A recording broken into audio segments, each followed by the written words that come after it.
फक्त गुजरातचाच नाही तर आता तर महाराष्ट्राचा सुद्धा आवडता फाफडा झालेला आहे, जगप्रसिद्ध झालेला आहे। आणि हा जो फाफडा प्रसिद्ध झालेला आहे त्यामागचं एक कारण म्हणजे की जगप्रसिद्ध शो म्हणजेच की तारक मेहताचा उलटा चष्मामध्ये जे कॅरेक्टर आहे जेठालालचं, त्यांना हा फाफडा जो आहे प्रचंड आवडतो।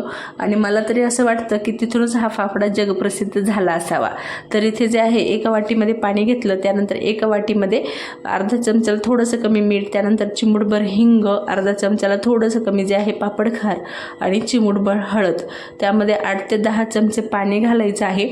आणि आपल्याला हे जे आहे छान असं एकत्रित करून घ्यायचं आहे। म्हणजे काय, पापड खार, मीठ आणि हळद आणि हिंग जे आहे छान असं पाण्यामध्ये व्यवस्थित एकत्रित होईल आणि त्याचं जे आहे छान असं विरघळलं जाईल।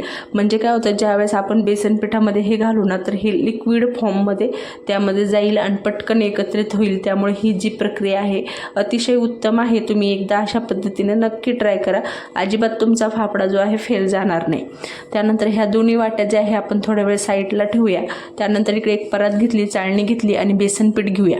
तर कपाने मेजरमेंट घेतलं तर 3 कप इथे मी बेसन पीठ घेतलेलं आहे। अगोदर 2 कप घातलं, चाळणीने चाळून घेऊया म्हणजे बेसन पीठ जे आहे हलकं होतं आणि त्यातली गाठ वगैरे जे काही असेल ते सुद्धा निघून जातं आणि बेसन पिठामध्ये हवा सुद्धा छान प्रमाणे भरते।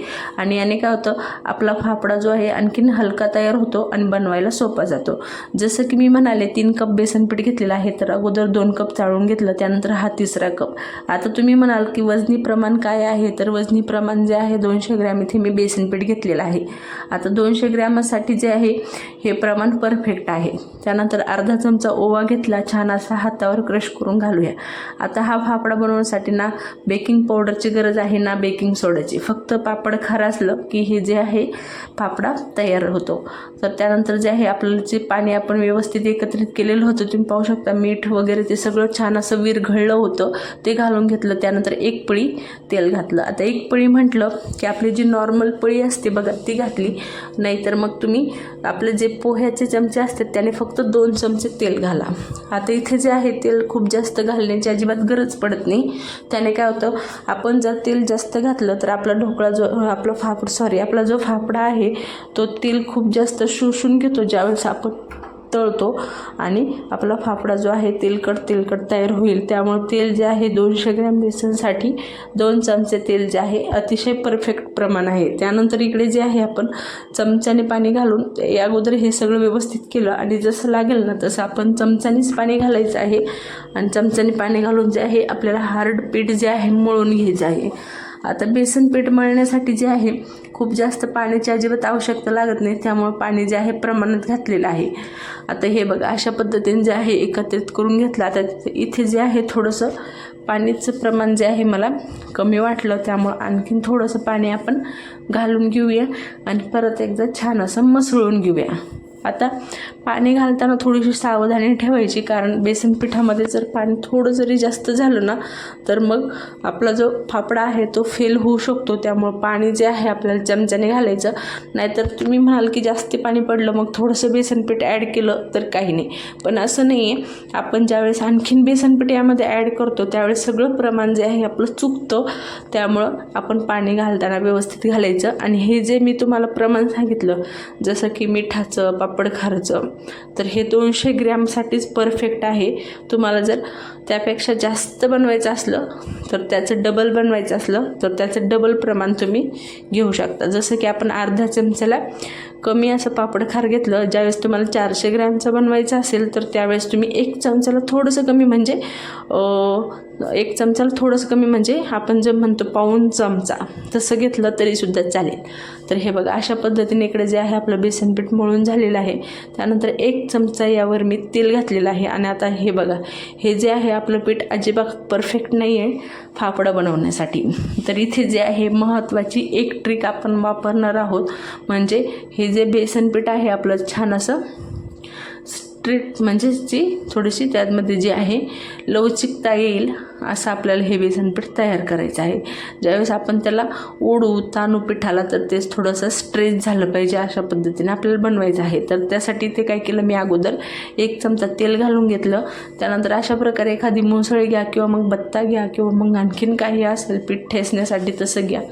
आणि ते जे आहे थोडंसं आपल्याला 2 ते 3 मिनटं पीठ जे आहे छान ठेसून घ्यायचं आहे. आता ह्यापेक्षा जास्त नाही, ह्यापेक्षा कमी नाही, 2 ते 3 मिनटं प्रमाण जे आहे परफेक्ट आहे. आणि अशा प्रकारे आपल्याला जे आहे पीठ ठेसून घ्यायचं आहे, म्हणजे पीठ जे आहे छान असं ट्रेच होईल आणि लवचिकतासुद्धा यामध्ये वाढेल. तर हे बघा अगोदर किती पीठ होतं आणि ठेसून किती त्याची साईज वाढली. तर अशा पद्धतीने आपल्याला पीठ ठेसून घ्यायचं आहे. आता इतकं पीठ ठेसलं तर इतकं परफेक्ट आहे. आता परत एकदा हाताने मसळून घेते पीठ आणि तुम्हाला आता स्ट्रेच करून दाखवते, म्हणजे की कशा पद्धतीने स्ट्रेच करायचं. आता अजून थोडंसं आपण हाताने मसळून घेऊया. आता हे जे पीठ आहे जितकं आपण मसळतो तितकं कमीच असतं, पण इतकं मसळलं की परफेक्ट आहे. अशा पद्धतीने 2 ते 3 मिनटं हाताने आणि 2 ते 3 मिनटं जे आहे एखाद्या बत्त्याने किंवा मग मुसळीने अशा प्रकारे पीठ जे आहे आपल्याला असं चिकट पीठ आपलं तयार झालं पाहिजे. म्हणजे ज्यावेळेस आपण फाफडा बनवू त्यावेळेस फाफडा जो आहे इझी पद्धतीने बनला पाहिजे. आता मी तुम्हाला पिठाची स्ट्रेच दाखवते. मग अगोदर ज्यावेळेस आपण पीठ ओढलं होतं तर ते लगेच तुटलं होतं आणि आता ओढलं तर थोडंसं ताणलं आहे, म्हणजे आपलं पीठ जे आहे तयार झालेलं आहे. आणखीन दाखवते. तर हे बघा अशा पद्धतीने पीठ जे आहे आपलं स्ट्रेच झालं पाहिजे, लगेच तुटलं नाही पाहिजे. आणि इकडे एक पोळपाट घेतला, त्याखाली कॉटनचं कापड घ्यायचं म्हणजे पोळपाट जे आहे हलणार नाही. त्यानंतर इथे जे आहे एक पिठाची गुळी घेतली आणि फाफडा जो आहे म्हणजे खालून वरती अजिबात हाताला न थांबवता फाफडा जो आहे ओढायचा आहे. त्यानंतर तुम्हाला वाटलं की फाफडा जो आहे आडमदडम झाला आहे तर थोडंसं साईडने वगैरे कापून घ्या. आणि हे बघा अशा पद्धतीने सुरीने काढून घेतला. दुसरासुद्धा बनवला. आपण ज्यावेळेस खालून वरती घेतो हात तर अजिबात थांबवायचा नाही, सरळ घ्यायचा. मग तो वाकडा होऊ किंवा सरळ होऊ नंतर आपल्याला त्याला कट करून शेप देता येतो, पण मध्ये हात न थांबवता आपल्याला फाफडा जो आहे बनवून घ्यायचा आहे. आणि नंतर मग अशा साईडच्या ज्या करा वगैरे आलेल्या असतात त्या काढून घ्यायच्या आणि अशा पद्धतीने खालून किंवा वरून खाली अशी सुरी घालून जे आहे आपला फाफडा काढून घ्यायचा. तर हे बघा मस्त असा पातळ फाफडा जो आहे बनवून घेतलेला आहे. आता तुम्ही म्हणाल की सगळे फाफडे बनवून घेते आणि मग तळू, तर तसं नाही. 2 ते 3 फाफडे झाले की लगेच तळून घ्यायचे, खूप जास्त वेळ ठेवायचे नाही, कारण ते सुकतात आणि मग नंतर ते आहे तुटलेसुद्धा जातात किंवा मग चिरासुद्धा पडू शकतात. त्यानंतर इकडं तेल तापायला ठेवलं. तेलामध्ये थोडासा पिठाचा गोळा टाकून मला हलके बबल्स आले होते. त्यानंतर लगेच आपण फाफडा यामध्ये सोडून घेऊया.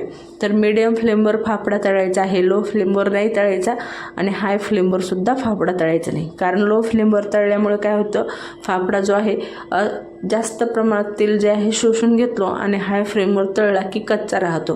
त्यामुळे मीडियम फ्लेमवर जे आहे 1 ते 2 मिनटं खालची बाजू होऊ द्यायची, त्यानंतर 1 ते 2 मिनटं वरची बाजू होऊ द्यायची. अशा प्रकारे चिमट्याने किंवा मग फोकने तुम्हाला जसं शक्य होईल तसं खालीवर करत जो आहे फाफडा छान असा तुम्हाला वाटलं की थोडासा हार्ड झालेला आहे आणि तळल्यासारखा झाला आहे की काढून घ्यायचा. आता इथे महत्त्वाचं असं म्हणजे आपल्याला फाफड्याचा जो आहे कलर बदलेपर्यंत वगैरे असं अजिबात थांबायचं नाही. आणि ज्यावेळेस आपले फाफड्याला असे तळताना बबल्स येतील ना तर आपला फाफडा जो आहे परफेक्ट झालेला आहे असं आपण समजून घ्यायचं. आणि मस्त असं 2 ते 3 मिनटं खालीवर करत जे आहे आपले फाफडे तळून घ्यायचे आहे. छान खस्त तयार होतात बघा, तोंडात टाकताच विरघळतील असा फाफडा तयार होतो. हे बघा अशा पद्धतीने फाफडा जो आहे आपला तयार झालेला आहे. एक फाफडा जो आहे छान असा निथळून काढून घेऊया. आणि हे जे फाफडा आहे जितके मी शेवटपर्यंत तळेल ना तितकं तेवढंच तेल राहणार आहे, कारण फाफड्याने अजिबात तेल शोषून घेतलेलं नाही. कारण आपण जे तेलाचं मोहन आहे ते कमी प्रमाणात घातलेलं होतं. त्यानंतर सर्व पिठाची जी प्रोसेस आहे व्यवस्थितरित्या केल्यामुळे आपला फाफडा जो आहे अतिशय उत्तम झालेला आहे. त्यानंतर लगेच दुसरेसुद्धा बनवले, ते सुद्धा घालून घेतले. आणि हे बघा अशा पद्धतीने. आता तुमच्याकडे खूप जास्त लांब भांडं नसेल तर तुम्ही त्यातले अर्धे तुकडे करून सुद्धा तळू शकता. आणि जर तुमच्याकडं लांबट भांडं असेल तर तुम्ही मोठे मोठे फाफडेसुद्धा तळू शकता. आता फाफडा टाकला की अशा प्रकारे फाफड्याला बबल्स आले की योग्य परफेक्ट प्रमाणात झालेला आहे. आता ज्यावेळेस आपण फाफडा जो आहे पोळपाटावर ओढतो तर 2 ते 3 वेळेस ओढला की जमत नसेल तर 2 ते 3 वेळेस करून पहा. चौथ्यांदा नक्की जमेल, कारण अशा पद्धतीने फक्त जो आहे हात अजिबात थांबवायचा नाही, पटकन हात वरती सरकन घ्यायचा आणि फाफड्याचा कसाही शेप येऊ आपल्याला तो नंतर व्यवस्थित करता येतो, जसं की मी म्हणाले. आणि अशाच पद्धतीने मीडियम फ्लेमवर सर्व फाफडा जो आहे तळून घेतलेला आहे. आणि एकदम बाजारातला जो आपण मार्केटमध्ये जाऊन आणतो किंवा एखादा स्वीट मार्टमध्ये जाऊन आणतो अशा प्रकारे आपला फाफडा तयार झालेला आहे आणि बबलसुद्धा मस्त आलेला आहे. चला मग फाफडा एकदा नक्की ट्राय करा आणि तुमचा फाफडा कसा झाला हे सुद्धा मला कमेंट करून सांगा. रेसिपी आवडली असेल लाईक शेअर सबस्क्राईब नक्की करा.